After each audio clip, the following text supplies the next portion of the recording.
The Sahara. When you picture it, what do you see? Probably a vast, empty ocean of sand, right? But what if I told you it's not empty at all? What if it's more like a library of forgotten worlds, a landscape that remembers everything? And sometimes, in that deep, profound silence, it whispers. Come on, let's decipher the secrets carried on the desert wind. For thousands of years, travelers crossing these great sand seas have heard those whispers. It's this low, booming hum that seems to rise right out of the dunes themselves. They called it the singing sands. And for ancient people, this wasn't just some weird noise. No, they believed they were actually hearing the voices of desert spirits, the jinn, either guiding them or warning them. But here's the thing. These whispers, they're more than just folklore. They are an echo of a much, much deeper story, one of lost empires and incredible environmental change. And it's a story that begins with a civilization that by all rights simply should not have existed. Okay, so our first stop on this journey takes us to an empire that, honestly, feels like it was built on a mirage. An empire that ran on ghost water. So let me introduce you to the Garamantis. Now get this. From roughly 900 BCE to 700 AD, these guys didn't just scrape by in the heart of the Sahara. They thrived. We're talking fortified towns, their own writing system, and vast trade networks. And they did all of this in a place where it might not rain for an entire decade. How is that even possible? And just look at where they set up shop. This wasn't some oasis on the edge of the desert. Their capital, Garama, was right here, smack in the middle of what is now Libya, a place surrounded on all sides by an endless ocean of rock and sand. So it's the obvious question, right? How in the world did they pull this off? Well, the answer is an absolute marvel of ancient engineering. See, they didn't look up to the sky for rain, because there was none. They looked down.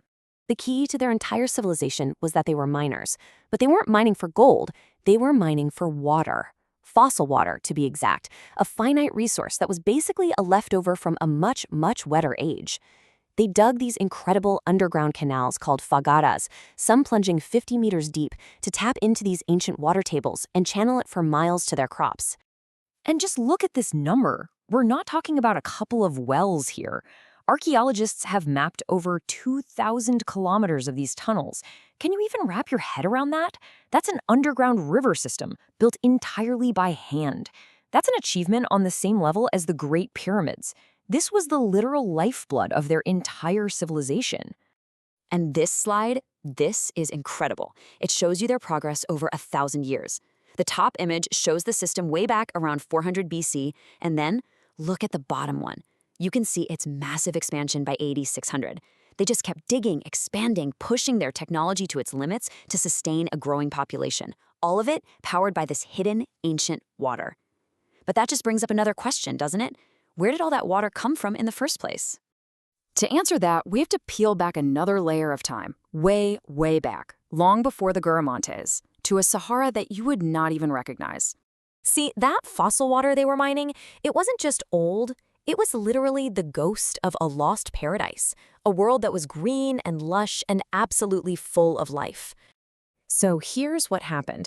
Between about 10,000 and 5,000 years ago, some subtle wobbles in the Earth's orbit did something amazing. They pushed the life-giving African monsoons way farther north than they are today. And this kicked off what scientists call the African humid period, basically turning the desert into this huge savanna with enormous lakes and rivers. And I want you to really picture this. We're not talking about a few green patches. Rock art from that time shows crocodiles, elephants, giraffes. The lakes were so huge they supported 150-kilogram Nile perch.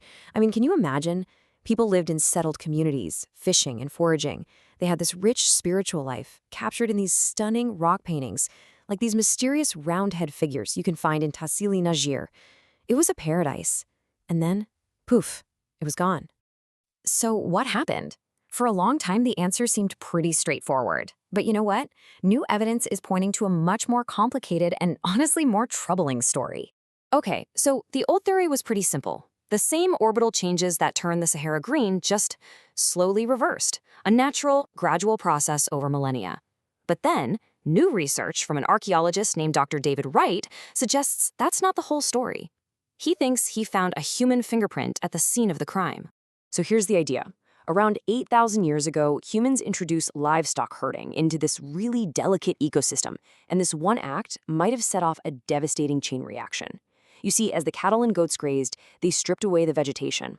Now, bare, light-colored earth reflects way more sunlight than green grass does. This is called increasing the albedo. All that reflected heat warms up the atmosphere, which messes with the weather patterns and shoves the monsoons back south. And that's when you get this brutal feedback loop. Less rain means less grass, which means more reflected sunlight, which means, you guessed it, even less rain. Humans might not have started the process, but it looks like we might have poured gasoline on the fire. And this brings us full circle, right back to the Garamantes and to the warning their story really holds for all of us today. Look, the Garamantes were brilliant, true innovators. But their entire civilization was built on a bank account of water that was never, ever getting replenished. They dug deeper, they pushed farther, they fought to keep the water flowing. But eventually, the well ran dry. The water table dropped below what their technology could reach, their fields turned to dust, their cities were abandoned, and their incredible empire just faded back into the sand. And as Dr. Wright puts it, this ancient history has massive implications for us right now, the way we manage our ecosystems, especially in the dry parts of our world. That directly impacts our ability to survive there in the long run. The Garamantes story is basically a giant case study in what happens when you run out of a critical resource, written on a continental scale. From the Green Sahara, maybe changed forever by its first farmers, to the Garamantian Empire that literally mined its own past to build a future. The desert is a graveyard of lost worlds. It's like a mirror reflecting the fragility of all civilizations, including our own. Those whispers in the sand, they're still there. The only question is, are we finally ready to listen and understand what they're trying to tell us?